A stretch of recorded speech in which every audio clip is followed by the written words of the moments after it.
return. That was weird. Thank you, Andy. What are you doing there? Thank you, Andy, for not joining in, despite saying you were going to join in. Yeah, Braun Strowman came back on SmackDown. It wasn't great, though. Sounds like I was really happy about it. I'm not really. But anyway, We're going to talk about loads and this weird episode of SmackDown. Welcome to the WrestleTalk podcast review of SmackDown. I am Corporate Chopper. I'm joined by Andy Datson. And the first thing we're going to be talking about today is not just Braun's return, but everything that happened in this whole main event segment, because goodness me, a lot of things happened. Yes. And none of them... None? I'm keeping a tally. I don't think any of them were good. But don't worry, because it is the quarterly cross-brand invitational. Oh, man, you sound like a balloon deflating there. I am a balloon deflating at the mention of the quarterly brand invitational. The show made me mad, this one. So I will say, fair warning, I'm probably going to rant quite a bit because I didn't really like this show. I'll try and be more positive just so you comment more that Pete's really negative, and then I can be more popular. Exactly. That's the way to do it. I'll be the negative one. I'll get all the heat, and then you deflect it and just say, "But guys, I'm great," and then it'll be fine. So let's talk about first things first. Opening segment to start the show was not Roman Reigns for once. It was Daniel Bryan, who was already in the ring, and he cut pretty much exactly the same promo that he did last week, just saying, "I've never won the Royal Rumble. I really want to. Did you know? Main event at WrestleMania, road to WrestleMania, 29 other men, over the top rope, buzzer, surprises, whoa, branding." That was the entire promo, was him just getting over all the catchphrases of the Rumble, basically. It was really strange. Like you said, he did the same thing last week. I don't think there are that many people who haven't watched the Royal Rumble and therefore are going, 30 people? 29 people over the top rope? Both feet on the floor? I don't think anyone's doing that. But I guess they have to get this over. There's probably something within the Fox deal where they have to say all of this stuff, put the adverts out. I mean, the thing is, like, I understand, like, having to get over the rules and the stipulations and build hype for the show. But when you're just saying the catchphrases that you pepper out throughout the rest of the show anyway, you're not adding anything. You're just saying the same thing multiple times. I mean, the Royal Rumble is a time where we do hear far too many catchphrases and far too many things that we've heard before. Like, did you know that Santino Marella was once eliminated in 1 second? And did you know that Kane was the leading eliminator before Roman Reigns overtook him in that? But did you also know that that Kane has the most eliminations of all time? And it's I will say, every man for himself is really, that's really wearing thin at this point. I unironically love those by the numbers video packages. I think they're great. Doing all the stats and the numbers, saying the mass of humanity that's entered the Rumble, and all the stuff. I genuinely love that. I love looking at the numbers. To be honest, I'm just surprised that Big Show hasn't won every single Rumble ever. Because who can eliminate the Big Show? How on earth could he be? We're getting distracted. The promo, because it's Daniel Bryan, you're like, okay, fine. I can listen to Daniel Bryan talk, and it's sort of nice and whatever. Yeah. But the content was really boring.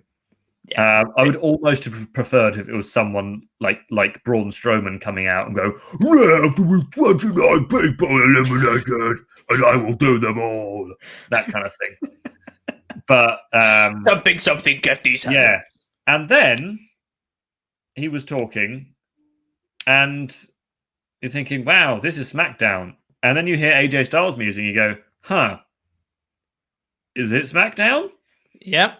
And then you see Omos, you're like, okay, well, fine. It's the Royal Rumble on Sunday. I don't mind this so much. And then Daniel Bryan goes, hey, man, what are you doing here? And then he says, oh, it's the quarterly cross-brand invitational. And then you immediately go, oh, no, this whole show is going to be like this. And it was. And it was. That's the way to sum up this show.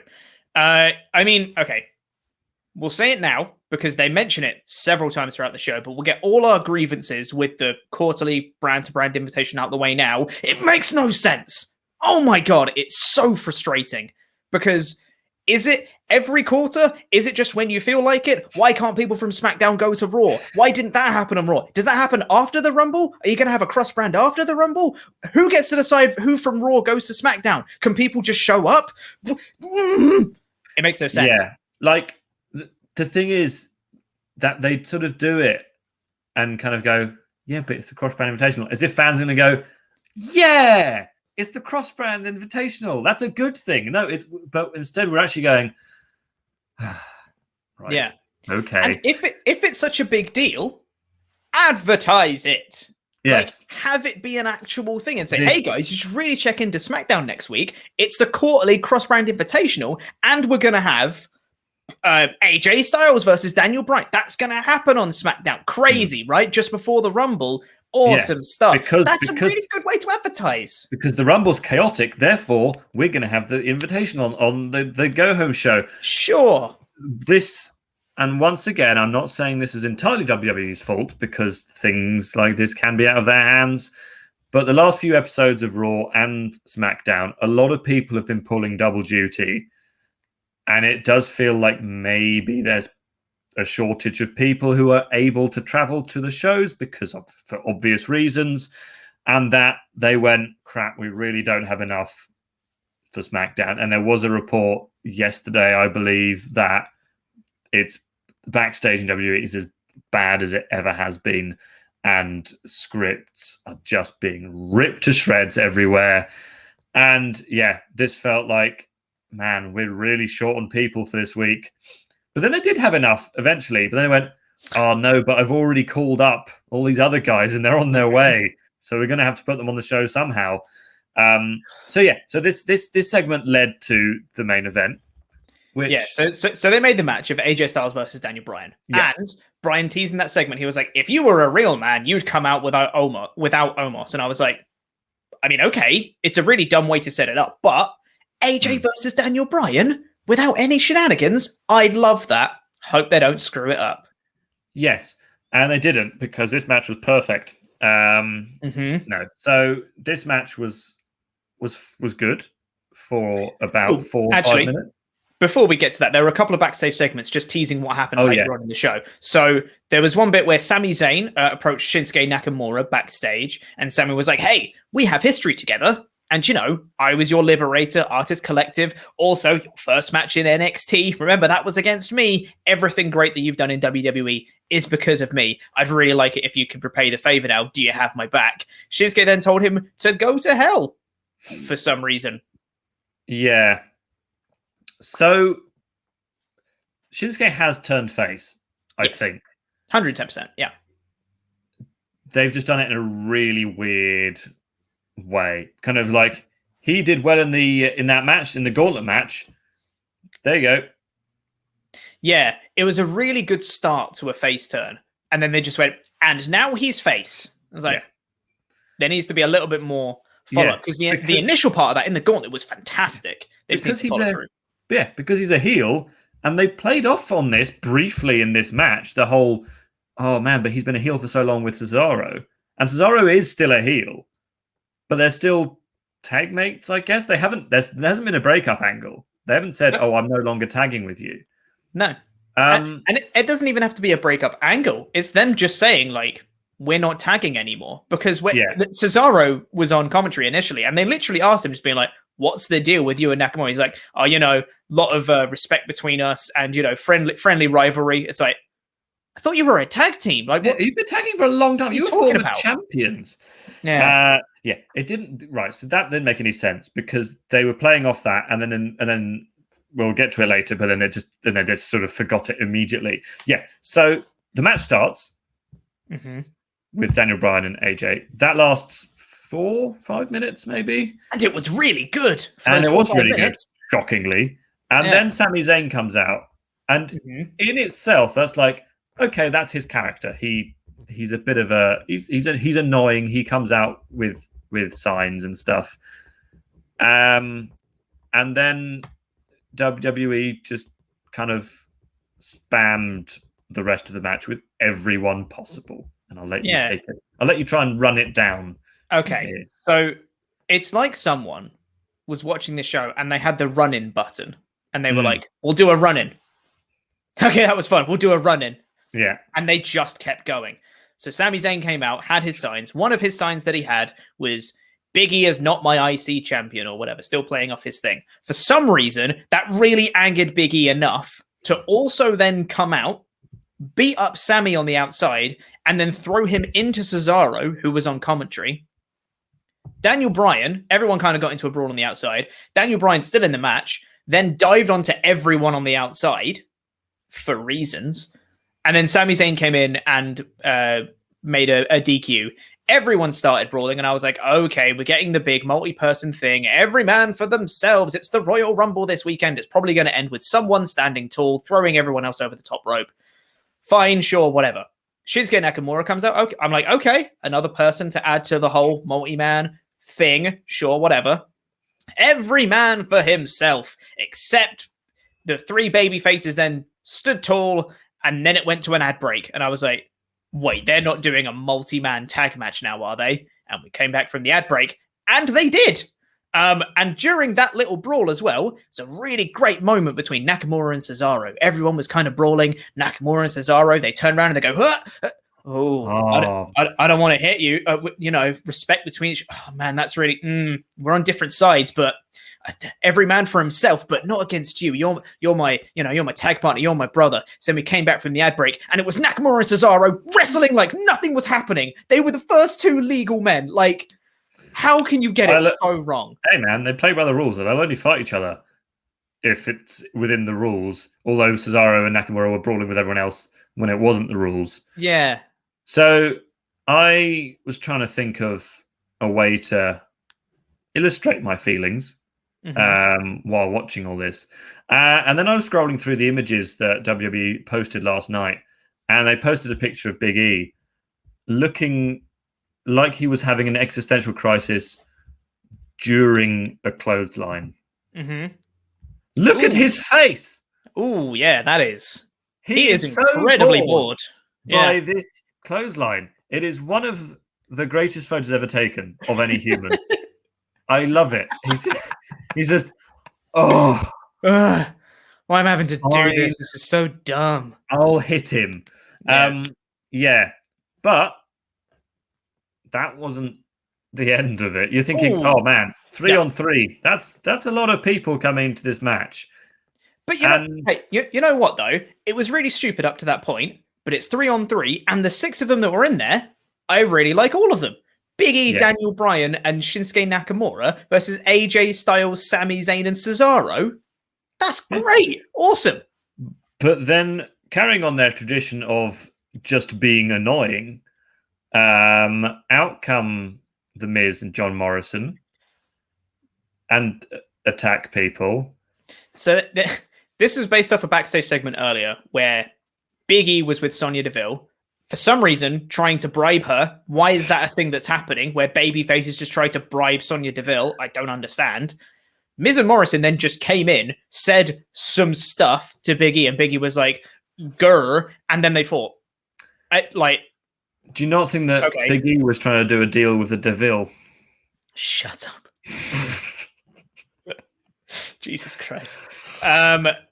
Yeah, and then they fought backstage for a bit, and then that was it. So that was to breed the tension between Miz and Morrison and Big E, which was based on nothing, which was supposed to, pay off in the main event. So Miz and Morrison come out. They cause another DQ on this match. Everyone starts brawling again. Every man for himself, apart from when it's babyfaces versus heels, because then Otis comes out, and then the commentary were like, oh yeah, do you remember when Otis didn't like Miz and Morrison? That's why he's coming out. Yeah, go do that. Otis came out and started brawling and mixing it up with everyone. And then you'll never guess what they did next. Another multi-man tag match. 5-on-4, everybody. 5-on-4. Because there aren't enough baby faces, basically. Yeah. Except it wasn't 5-on-4, though, was it? Apparently. Even though it definitely was 5-on-4, and they were having a match 5-on-4. Because then someone else came out. Here's that run-in button. Let's press that again. Here comes Sheamus from Raw. Why are you here? You have no involvement in anything that's happening in this main event right now. You're just here because you are. And he came out and he got on the apron and then was allowed to make a legal tag in the match. Why? You are not part of this match. You should not get a legal tag. The referee should have been like, what are you, DQ? What are you doing? But no, they just let him in. In terms of brands, yeah, we had AJ, Miz, Morrison, Sheamus. Yep. Anyone else from Raw? I mean, by the end of the show, yes. Yeah, no, but in this match, was it 6 SmackDown, 4 Raw? Yes. Right. Okay. And is that so? That's allowed though, isn't it? Because it's 4 is the number, isn't it? 4 people are allowed. That's the wild card rule you're thinking of there. There's no limits on the quarterly brand-to-brand invitational. So I believe anyway. That's just like people can show up, right? Anyway. I liked the idea that the people are sort of sitting at home and then they get a letter through the post to say, you are hereby invited to SmackDown. By the way, you can literally turn up whenever. Also, it's called an invitational. Yeah. An invitational suggests should be invited. Well, yeah, an invitational suggests that they know they're going to be there and they've been written into the show, not just turning up at random times. Because an invitation would suggest that they know when they should be there, because that's what an invitation is. It has a date and a time. Not just SmackDown, right? I'll be there when I fancy it. I laughed so much at this show. At this main event especially. This was so stupid. But anyway, yeah, Sheamus came out, right? Yeah. Sheamus came out, got on the apron, got a tag in. For some reason, that was allowed, and the babyfaces were like, oh yeah, we like Sheamus, let's tag him in. Despite, Biggie and Sheamus having a feud, let's not forget that. Sure, let's have Sheamus come in. He runs wild for a bit. Everyone does that thing where they do one move on each other in sequence. And then it comes down to Sami Zayn and Sheamus, who are the legal men, supposedly. Sheamus, legal man. Sheamus hits a bro kick and wins. How can he win? He's not in the match. But immediately before you can even register that the match is over, Miz and Morrison start beating down on Sheamus for some reason, and then everyone starts brawling. Yet again, every man for himself. And then Braun Strowman comes out. So, I do get the idea behind the match. I know it was stupid and I know it was poorly executed because it just felt like you couldn't actually concentrate on anything because it just kept being changed. But I do get what they were trying to get across because it's the Rumble tomorrow, because they were going, look how chaotic it is when so many people in the ring. Tune in on Sunday for this kind of chaotic action where you just don't know who's going to be appearing. It could be someone from SmackDown. It could be someone from Raw. So I get what they were trying to do. Absolutely, yes. But it didn't work for me at all. No, not even a little bit. No, it was nonsensical. It wasn't chaotic. It was nonsensical. That's the difference. But anyway, Braun Strowman came out at the very end after everyone was still brawling. He came out, beat up everyone, and stood tall. He's another Raw superstar if you keep in count, by the way. So the last time we saw him, he was getting suspended by Adam Pearce.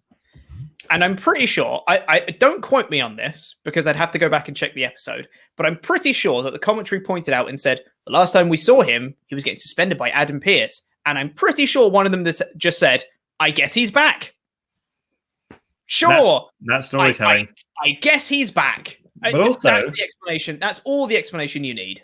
As a WWE official, could it possibly have been Adam Pearce who invited Braun? I mean, it might have been. So he's just got a really short memory. Yeah. Yeah, I'm like, and obviously, and this isn't a comment on Braun because, as far as I know, he's an admirable man. But it was a bit like when Lars Sullivan returned, and I was just like, right, okay, big man with beard going.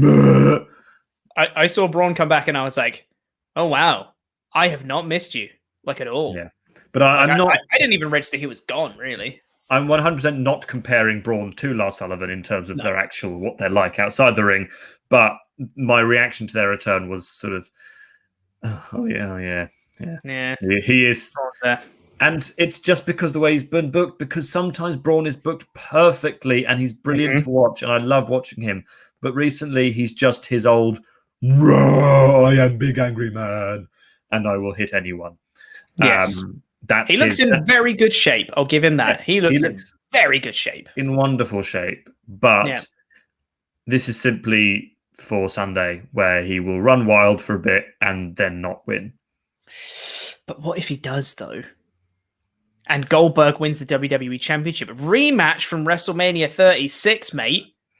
That long storied rivalry. I don't think I don't think Goldberg would agree to another match with Braun, given his comments in the past about not being ready for someone like Braun physically.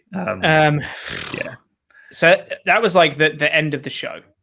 And that left a real sour taste in my mouth because that whole main event segment was rubbish. And even if you take aside the quarterly brand-to-brand invitational, even if you just accept that that is a thing that exists and you're okay with it, the match still doesn't make any sense. Like, it still is rubbish, way overbooked. And, on a personal note, it wasn't Daniel Bryan versus AJ Styles in a singles match, which should have been fantastic. Yeah, it is this thing that WWE does, which is just endlessly not delivering on promises. False advertising. They've done so well in the last few weeks. Yeah, but they've done this on Raw a few times, and it's the thing is they'll go, look, the match started, therefore we weren't lying. But no, you were lying because you had no intention of giving us this thing that you were advertising, which would have been really good to watch. And I know that it wouldn't have made a lot of sense in terms of a go-home angle for a Royal Rumble show, because why on earth have you just got Bryan against AJ? But I would have enjoyed watching it, and I would have felt much better at the end of the show. And I would have been like, okay, that didn't make sense. But actually, what they did instead didn't make sense anyway. So why not just have a singles match? The thing is, with the singles match between Bryan and AJ, I still think that makes sense in the context of the Rumble, because these are two of the, the on WWE programming, these are two of the favorites to win of Daniel Bryan and AJ Styles. They've both been pushed pretty heavily on SmackDown and Raw. Bryan, not so much, but he's still been very much, very vocal about his commitment to win the Rumble. AJ's been getting a lot of momentum going into it. Even if you'd have had Bryan versus Styles, which got changed to include Cesaro and Nakamura in like a fatal four-way or something like that, and these are your four big favorites going into the Rumble, that still makes perfect sense to me. It doesn't have to be, look at all the people we've got. Isn't it going to be crazy on Sunday? Branding. 29 other men. Feet touch the floor. Road to WrestleMania. It's the same all the time. And I'm still looking forward to the Rumble because it's going to be a Rumble, right? I'm sure it will still be fine. Even without the fans, they're going to have the audio of it anyway. I'm sure it will still be an exciting time. But man, I was laughing at this show several times, and really not in a good way. This is nonsensical, quite honestly, batshit crazy. And it was just...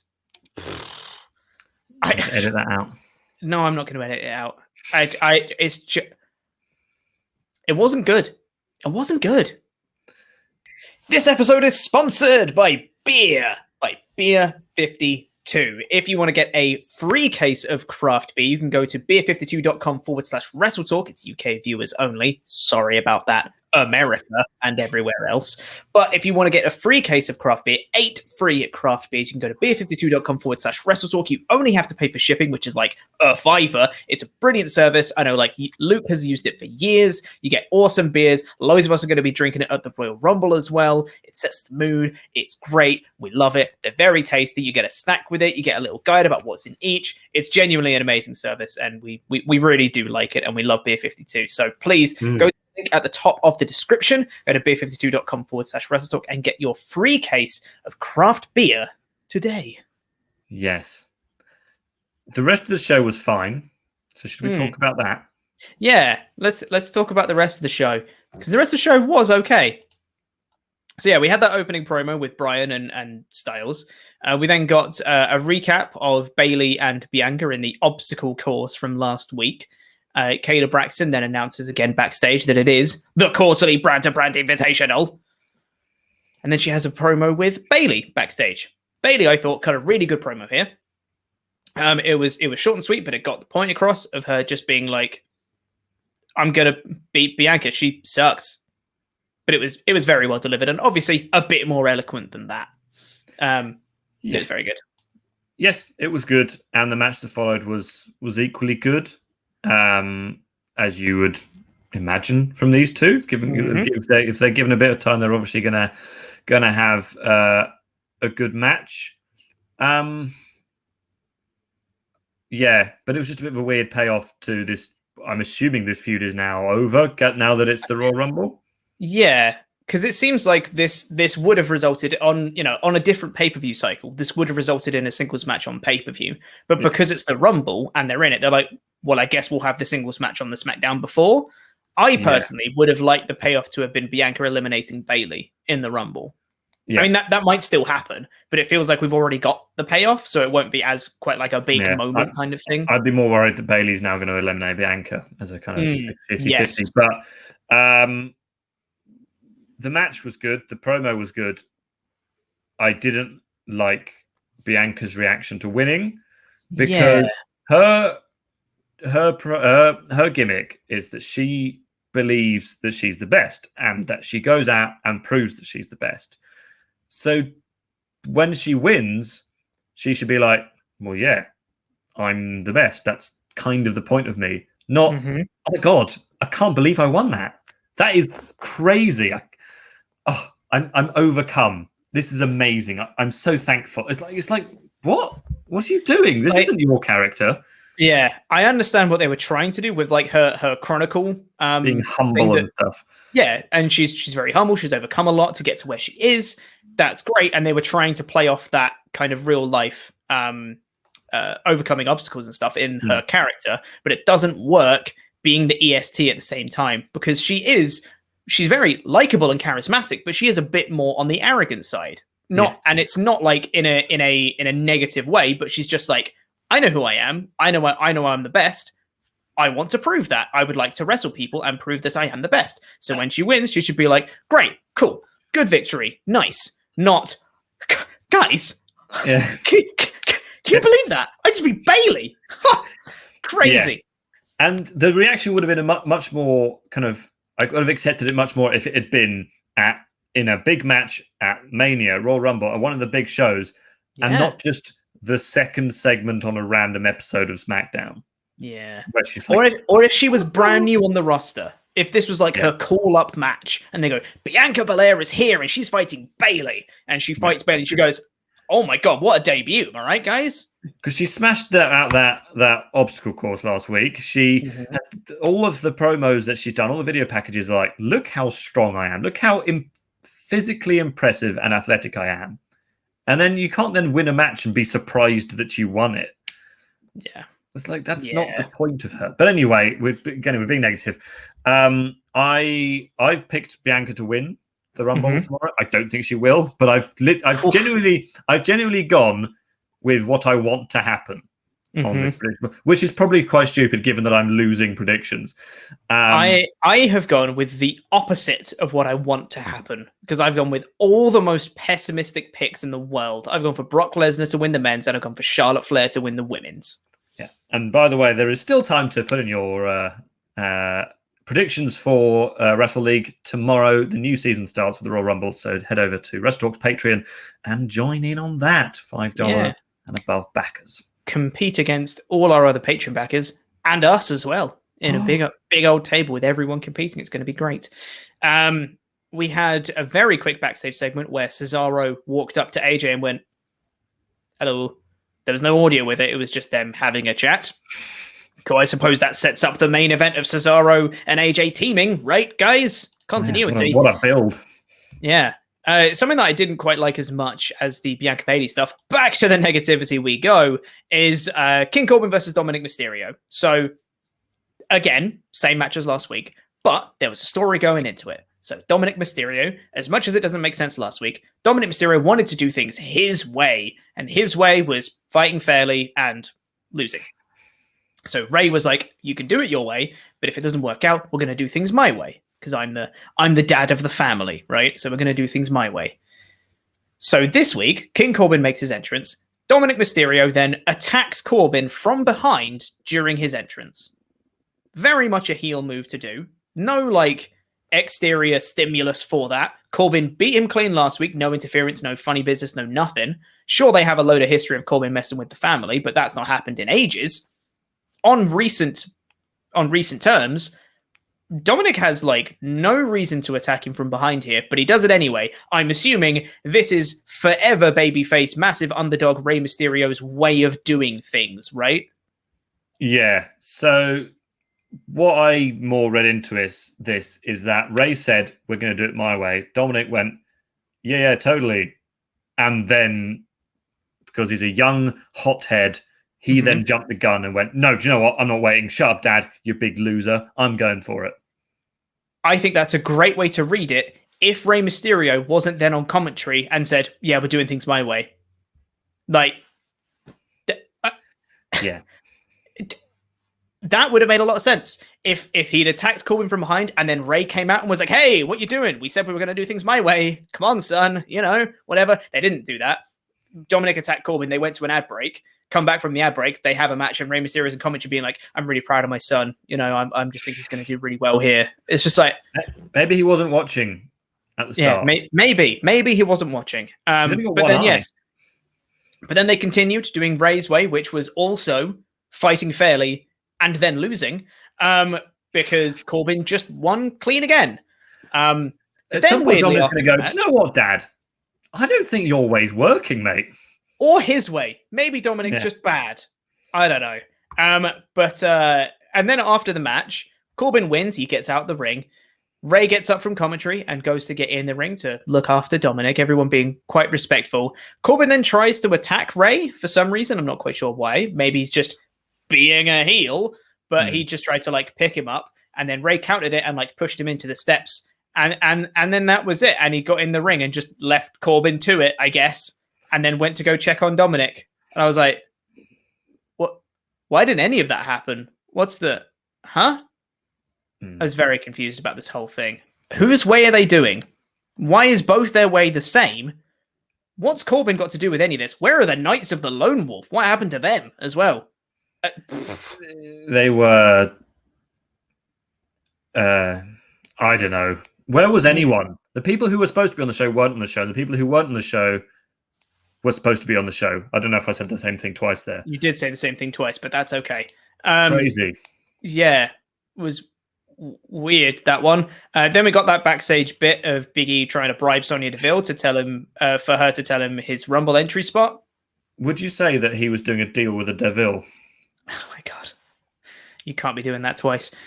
We then got the announcement, our favorite part of the show.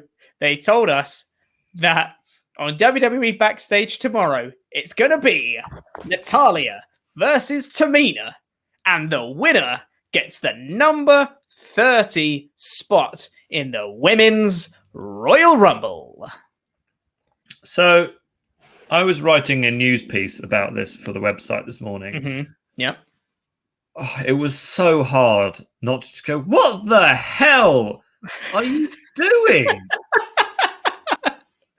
Like, so the number 30 spot, I know it's had joke entrants before, like R-Truth and stuff like that. But there's a meeting where they go, right, number 30 spot, either big return, surprise, or basically just one of our really big stars, because like it like Finn Balor a couple of years ago, we're like, oh wow, crazy Finn Balor. So and then they go, right, so first of all, they promised to reveal who number 30 in the men's match was. And then the two opening entrants in the women's match. So they've clearly gone back on that decision anyway. I mean, they might still reveal number 30 in the men's and 1 and 2 in the women's, and now number 30 in the women's as well. Yeah. And then they go, right, so we need to decide. So, right, it could, if so, Ronda's coming back. Yeah, we could do Ronda, but we won't tell anyone about Ronda coming back. Or we could do like a returning legend, Trish Stratus, someone like that. Could do a call up. Someone like Rhea Ripley or someone like that. Yeah, someone who's been injured, an NXT star.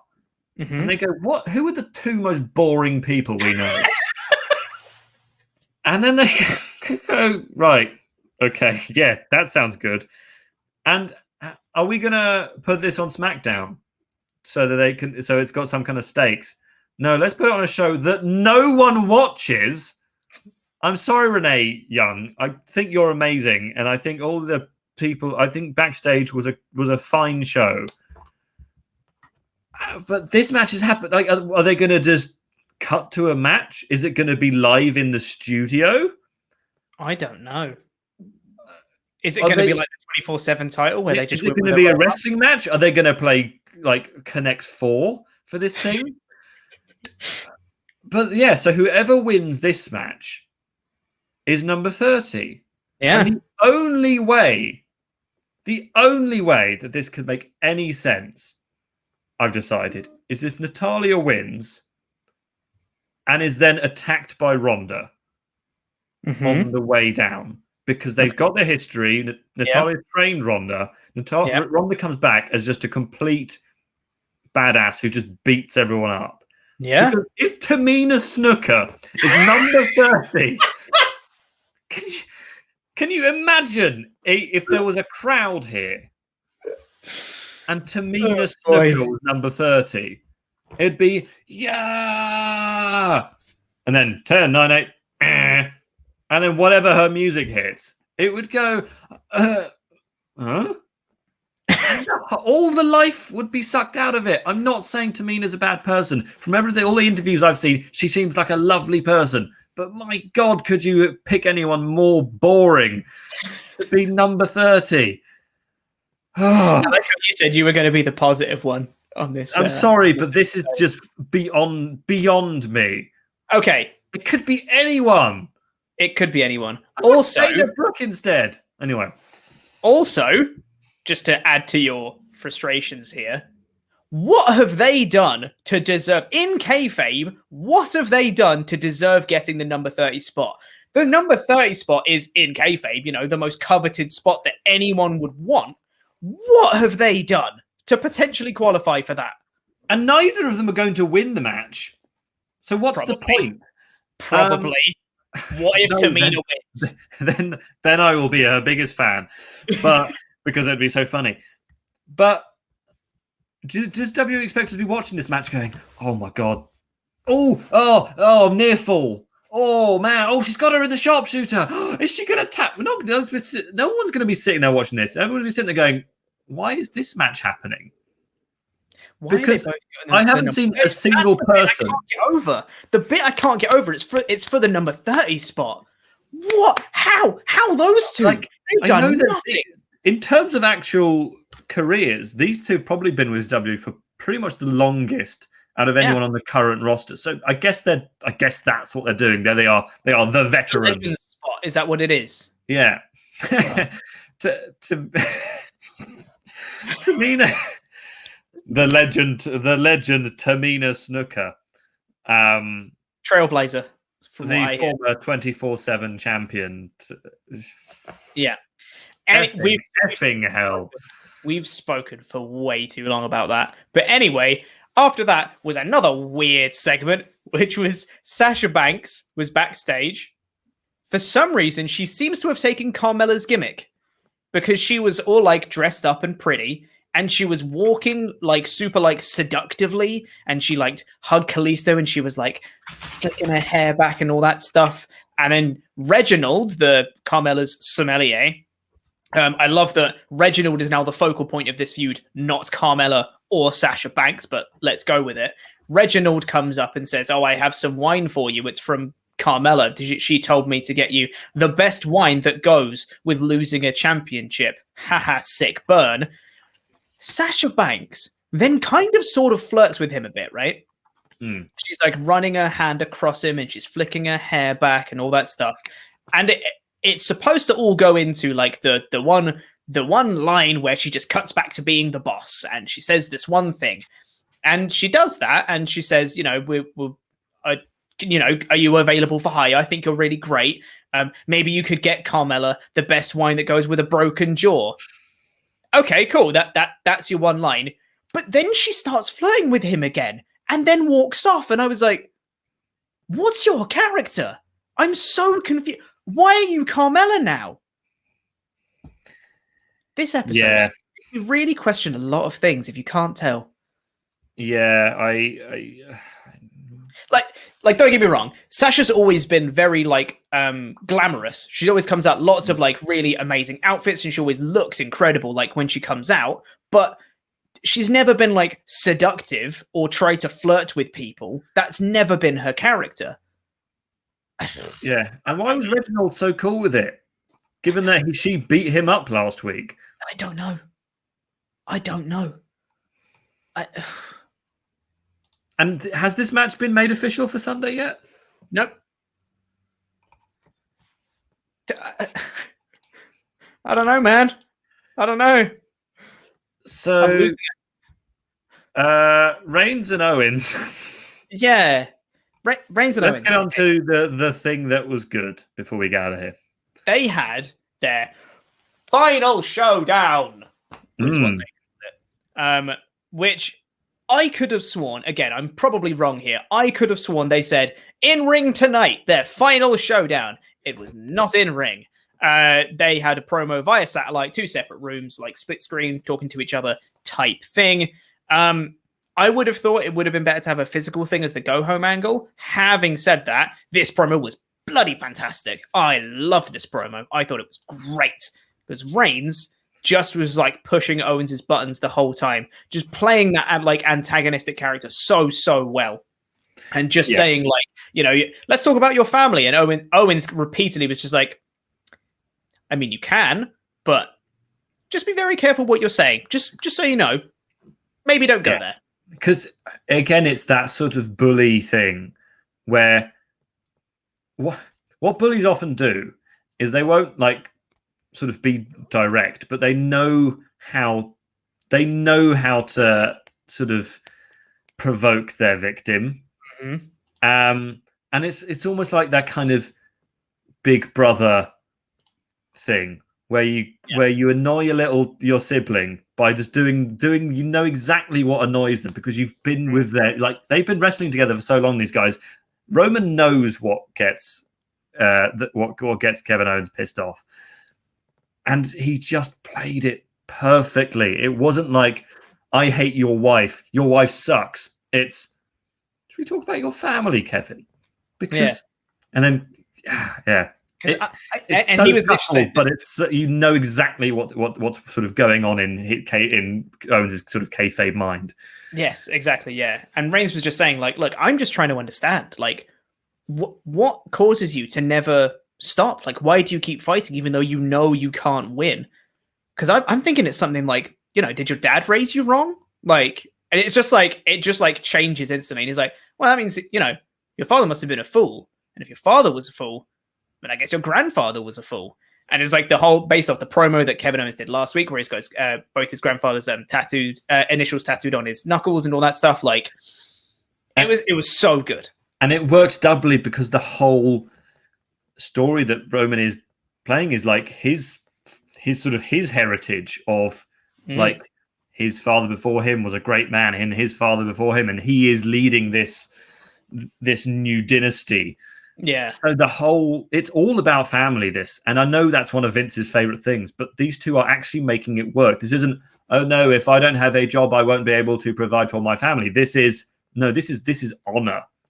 Yeah. Now. And the thing, it's well documented how much these two care about their families and how much they fight for their families and things like that. Family is an integral part of both of their characters. So it works perfectly for this feud. Both of them I thought were fantastic. Kevin Owens gets fired up at the end, just having enough of Reigns' bullying essentially, and just loses it, throws his chair away, and just screams down the camera at Reigns, just being like, I'm going to be the last man standing, and you know, you're not going to insult my family anymore, and all that stuff. It was a brilliant promo. Loved it for both of them. I'm really looking forward to their match. I think it's going to be great. Genuinely can't wait for it. And then after that, we had a video package for Drew McIntyre versus Goldberg. This was a Raw episode. And then we had that main event that we spoke about earlier. Yes. So overall, I thought this was a bad show.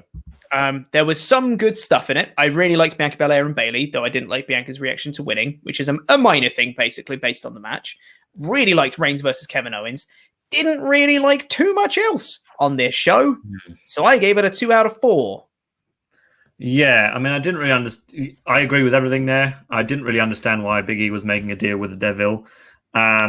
Still going with that, huh? There you go. I mean, I almost hesitate to give it a 2, but like, wow, okay, because it was so dumb. But yeah, I am going to give it a 2, because it wasn't actively damaging.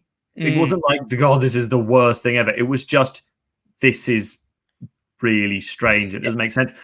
But I think, judging by reaction, not from fans, as we can see on our Twitter poll, we can still go over there and have a look at how people voted. 44% of people thought it was a good show, but then you can see that a lot of people didn't like it, and more people thought it was awful than thought it was excellent.